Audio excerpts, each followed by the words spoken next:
ఇదేంది ఇదేంది ఇదే ఇదేందా ఇదే ఇది నేను చూడలే ఫేస్ టు ఫేస్ తేల్చుకుందాం రా. ఓ నీ అమ్మ పడవ.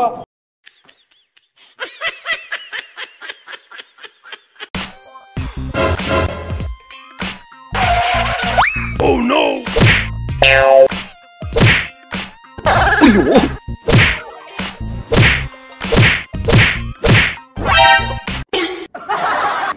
రామకృష్ణ ఫోటోలు చూసి ఎంత ఖుషి అయినా కానీ ఇలా మాత్రం అన్నగా చేసుకుంటాడు. అసలు అంటే చెప్పుకోవడం అనేది వేరే ఉంటుంది కదా మేడం. కాదు నువ్వు టీవీలలో ఫోటోలలో ఖుషి అయినా ఇవాళ అంతకంటే ఖుషి అయినావని నేను అనుకుంటా అధ్యక్ష.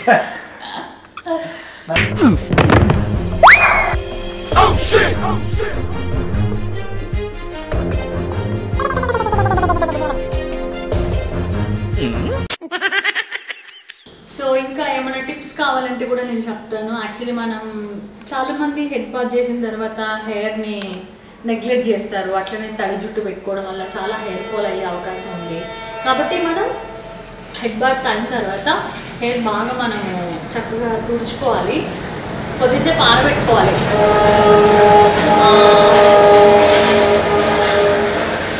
నాకు బాగా గుర్తు నేను చిన్నగా ఉన్నప్పుడు అయితే తడి జుట్టు మీద జడలేసేవాళ్ళు. చాలా మంచిది కాదు, అట్లా చేయొద్దు. అండ్ మనము మంచిగా అండర్ ఆర్మ్ రోల్ అని వాడుకోవాలి. అప్పుడు కనుక ఇక్కడ అండర్ ఆర్మ్స్ నుంచి బ్యాడ్ స్మెల్ రాకుండా ఉంటుంది. అండ్ ఇంకా ఏంటి అండ్ ఇన్నర్స్ ఎవరు చూడరు కదా అని చెప్పేసి మనం వేసినవే వేయకూడదు, మాసిపోతూ ఉంటాయి కదా. సో ఇన్నర్స్ కూడా చేంజ్ చేయాలి, వాటిని మంచిగా వాష్ చేసుకోవాలి. ఇంకా తడి ఇన్నర్స్ అసలు ఎప్పుడు ఎవరు వేసుకోకూడదు. అండ్ ఇంకా మేకప్ నైట్ పడుకునేటప్పుడు పక్కా మేకప్ రిమూవ్ చేసుకునే పడుకోవాలి. అలసిపోయి మేకప్ తోటి పడుకోకూడదు, దానివల్ల స్కిన్ చాలా పాడవుతుంది. నైట్ పడుకునేటప్పుడు బ్రా పక్కా రిమూవ్ చేసుకోవాలి. ఎందుకంటే బ్రా తోటి పడుకుంటే ఏమవుతుందంటే పొద్దున కల్లా చాలా ప్రాబ్లం అవుతుంది. మొత్తం ఇదంతా ఇట్లా మార్క్స్ పడిపోతుంది. అందువల్ల ఏంటంటే పక్కా బ్రా అండర్వేర్ తీసి ఫ్రీగా లైక్ నైట్ వేర్ ఎనీథింగ్ వేసుకుని పడుకోవడం మంచిది. అండ్ యా, సో ఇంకా మనం ఇన్నర్స్ గురించి చెప్పుకుంటున్నాం కాబట్టి అండర్వేర్స్లో 2 టైప్స్ ఉంటాయి. ఇదేంది ఇదేంది ఇదే ఇదేందా ఇదే ఇది నేను చూడలే. ఫేస్ టు ఫేస్ తేల్చుకుందాం రా. ఒకటి పైన స్టమక్ బొడ్డు కవర్ చేసేదాకా ఉంటుంది, కొన్ని లోవర్ ఉంటాయి, చిన్నగా కింద దాకా ఉంటాయి అట్లాగా. ఇంకోటి పీరియడ్స్ ఉన్నప్పుడు మనం లైట్ కలర్ బట్టలు వేసుకోకపోవడం మంచిది.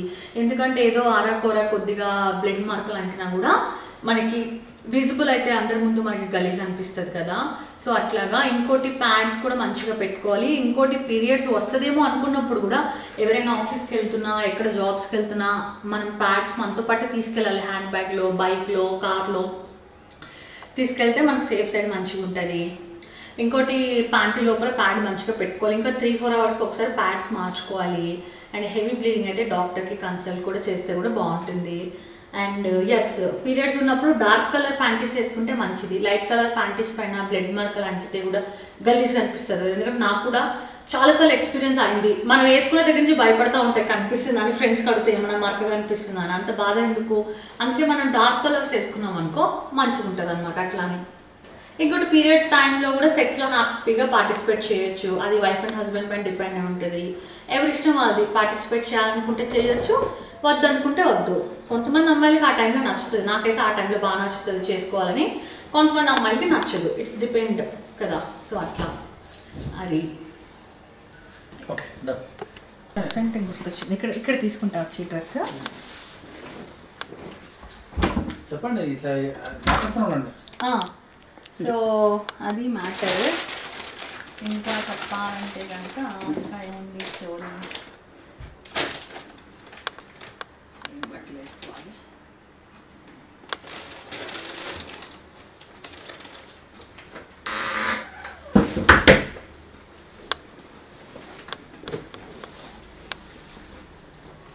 ఒకసారి బ్యాక్ సైడ్ ఉక్కు తీస్తారా? బ్యాక్ ఉందా ఉక్కు? Yeah, okay. ఒక్కసారి తీయండి, ఊపుదాం.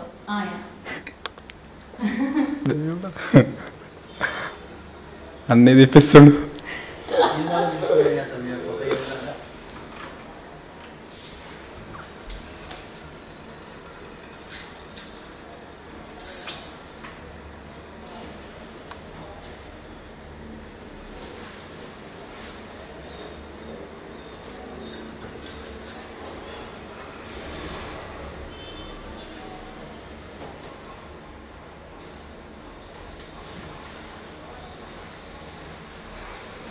ఈ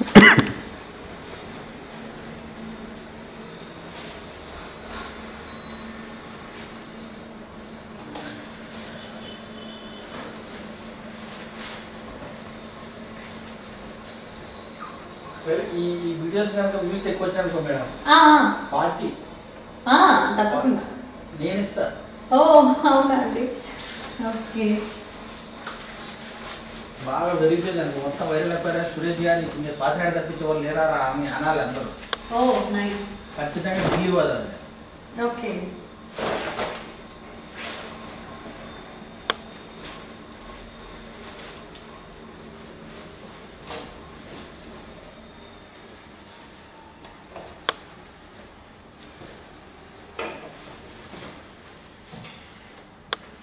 ఇక్కడ అవుతుంది కదా. అవుతుంది.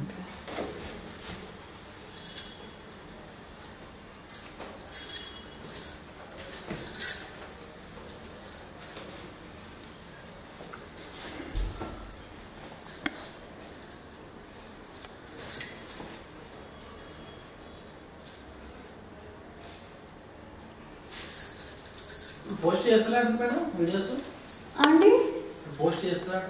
అవునా, ఈ మధ్య కొద్దిగా బీజేపీ అలసిపోయినట్టు. ట్రాంగిల్ ఉంటుంది.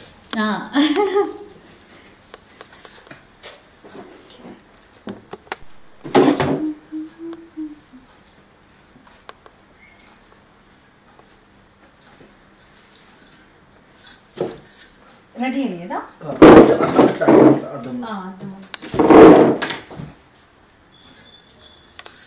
మాట చెప్పు అద్దం గురించి. సో అమ్మాయిలు ఎక్కువ అద్దం ముందు బాగుంటారు కదా, బికాజ్ వాళ్ళకి రెడీ అవ్వడం అంటే ఇష్టం. సైజులు చూసుకుంటారా మేడం? సైజు ఇలా చూసుకుంటారు, ఎట్లా ఉంది షేప్, ఏముంది, ఏ డ్రెస్ వేసుకుంటే కనిపిస్తుంది. చాలా మంది అమ్మాయిలు కనిపించేలాగానే బట్టలు వేసుకోవాలనుకుంటారు. చిన్నగా ఉంటే బాధపడతారు నిజమేనా? చిన్నగా ఉంటే చిన్నగా ఉంటే బాధపడతారు. ఎందుకంటే బికాజ్ నేను కూడా ఒకప్పుడు చాలా సన్నగా ఉండేది, చాలా చిన్నగా ఉండేది అప్పుడు నాకు. అప్పుడు చాలా బాధ అనిపిస్తుంది, ఏదైనా వేసుకున్న షేప్ కనిపించదు. అబ్బా మనకి ఎప్పుడు పెద్దగా అవుతాయి, పెద్దగా ఉంటేనే అబ్బాయిలు అట్రాక్ట్ అవుతారు, బాగా చూస్తారు కదా, మరి ఇప్పుడు మనకి చిన్నగా ఉంది ఎట్లా ఏంటి అని చాలా ఫీల్ అవుతారు అమ్మాయిలు. పెద్దగా ఉంటుంది, ఒక మందికి ఎక్కువ ఉంటుంది.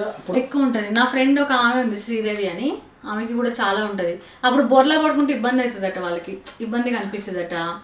అండ్ పరిగెడితే కూడా ఇట్లా ఊగుతున్నట్టు అనిపిస్తుంది, అది ఒకటి. ఇంకెక్కువ మాట్లాడలేదు నేను ఆమెతోటి. సో నాకు తెలిసినంత వరకు అయితే ఇట్లా చెప్పారు.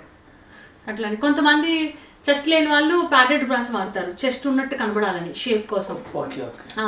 ఇంకొంతమంది బాగా పిల్లలు పుట్టి బాగా లూజ్ అయిపోయిన వాళ్ళు కూడా బ్రా వాడతారు, అది జారిపోయినట్టు కనిపించకుండా పైకి లేపి టైట్ గా కనిపించడానికి అని. సో అట్లా అబ్బాయిలు ఏది ఎక్కువ ఇష్టపడతారు? అబ్బాయిలా అదే కొద్దిగా జారిపోయినా పెద్దగా ఉన్నవే ఇష్టపడతారని నేను అనుకుంటున్నా. అసలు లేకపోతే ఎట్లా చెప్పేవాళ్ళు? ఏం చెప్పేవాళ్ళు?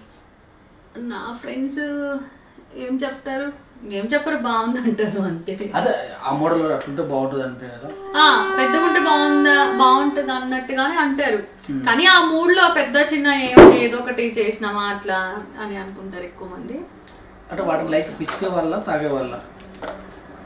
ఫస్ట్ ప్రెసింగ్ ఉంటది, తర్వాత ఇంకా నోట్తో సక్ చేయడం అట్లా అట్లా చేస్తారు. అమ్మాయిలకి మంచిగా అనిపిస్తుంది, కొంతమందికి నచ్చదు.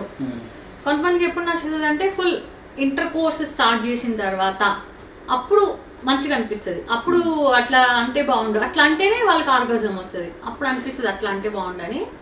సో దానికి బిఫోర్ అయితే కనుక కొంతమందికి ఇబ్బందిగా అనిపిస్తుంది పట్టుకుంటే. సో అట్లా. మీరు ఎంత టైం తీసుకుంటారు తయారవడానికి? నేను ఫాస్ట్గానే రెడీ అయిపోతా, ఎక్కువ టైం ఏం తీసుకోను. నేను జల్దీ రెడీ అవుతాను, ఎక్కడికైనా వెళ్ళేది ఉన్నా ఏమున్నా కూడా. షూటింగ్ ఉందంటేనే ఇంకా కొద్దిగా ఏదో చూసుకుని ఇక మేకప్ వేసుకోవాలి, రెడీ అవ్వాలి అని అట్లా. పర్ఫ్యూమ్ కొట్టుకుంటారా? అండర్ రోల్ అని వాడతాను, అది కింద ఉన్నట్టుంది. పర్ఫ్యూమ్ కొట్టుకుంటాను. కొంతమంది నోట్లే కానీ యోనిలో కానీ పర్ఫ్యూమ్ కొట్టుకుంటారు, నిజమేనా? బ్యాడ్ స్మెల్ రాకుండా నోట్లో కొట్టుకుంటారు, అది నాకు కూడా తెలుసు. అక్కడ కొట్టుకోవడం అని కాదు కానీ అక్కడ క్లీన్ వాష్ చేసుకోవడానికి వి వాష్ అలా కొన్ని ఉన్నాయి. నేను ఎప్పుడు వాడలేదు దాంతో లోపల దాంతో వాష్ చేసుకోవాలని. కానీ నాకు సమరం సార్ చెప్పింది ఏంటంటే దాని లోపల ఉండే ఎంజైమ్స్ కూడా మంచిగా ఉంటాయంట. అంటే పెరుగులో బ్యాక్టీరియా మనకి మంచి చేసినట్టు దాని లోపల కూడా మనకి కొన్ని బ్యాక్టీరియాస్ ఉంటాయి. బయట నుంచి ఏదైనా బ్యాడ్ వచ్చినా అట్లా మనం అలా అదంతా వాష్అవుట్ చేసుకోకూడదంట. చేసుకుంటే లేనిపోని రోగాలు తర్వాత యూరిన్ ఇన్ఫెక్షన్స్ వస్తాయని చెప్పేవాళ్ళు. సో అందుకనే అట్లా లోపల హ్యాండ్స్ పెట్టి కడుక్కోవడం అట్లా ఏం చేయకూడదంట. సో అది నేను నమ్ముతా, అందుకనే నేను అవన్నీ వాడను, ఈ వాష్ అవన్నీ. మనం ఎప్పుడు టాయిలెట్కి వెళ్ళినా ఆడవాళ్ళు నెగ్లెక్ట్ చేయకుండా పక్కా వాటర్తో వాష్ చేసుకోవాలి. ఎందుకంటే నేను కొంతమంది ఆడవాళ్ళు చూస్తాను కదా, ఎక్కడైనా ట్రావెలింగ్లో ఎక్కడున్నా రోడ్ పక్కన చీర ఎత్తి టాయిలెట్ పోసేస్తారు, గమ్ముగా అయిపోతారు. అసలు నాకు బుద్ధరికి నుంచి ఈ రోజు దాకా నేను టాయిలెట్ వెళ్ళానంటే వాటర్తో వాష్ చేసుకోవాలి, అట్లయితేనే నేను టాయిలెట్ వెళ్తాను, లేకపోతే వెళ్ళను. లేకపోతే నాకు చాలా అన్కంఫర్ట్ ఉంటుంది అనమాట. సో కొన్ని దగ్గర ఎట్లుంటుందంటే కొన్ని బాగా పాష్ ఉన్న దగ్గర మనకి టాయిలెట్స్లో పేపర్స్ ఉంటాయి, వాటర్ ఉండవు. మళ్ళీ ఎలా వాష్ చేసుకోవాలి? బాత్రూమ్కి వెళ్ళినా కూడా తుడుచు, నాకు ఇప్పటికీ అర్థం కాని మ్యాటర్ అదే. బాత్రూమ్కి వెళ్తే కూడా కడుక్కోకుండా తుడుచుకుంటే ఎట్లా అంటే అది ఎలాగో నాకు ఇప్పటిదాకా దాని గురించి నాకు తెలియదు, అర్థమే కాదు. నాకు మాత్రం పక్క వాటర్ ఉంటేనే టాయిలెట్ వెళ్తా, లేకపోతే అసలు వెళ్ళను అనమాట. అట్లా అని చెప్పేసి థ్యాంక్ యూ. మస్తు ఎంజాయ్ చేస్తున్నారు కదా మీరు అందరు నా వీడియోస్ ని. యా మీకోసం ఇంకా బోల్డ్ వీడియోస్ చేస్తాం. సురేష్ దండు గారు నేను అందరం కలిసి ఫస్ట్ నరేష్ మనకు ఫ్రెండ్, అట్లా ఫస్ట్ నరేష్ మనకు ఫ్రెండ్, తర్వాత గురుమూర్తి వచ్చింది ఎప్పుడన్నా. ఏమో పేర్లు అంత ఐడియా లేదు నాకు. నరేష్ మనం అక్కడ వెళ్ళినాం గోవా, ఆ బాబు తెలుసు. అవును.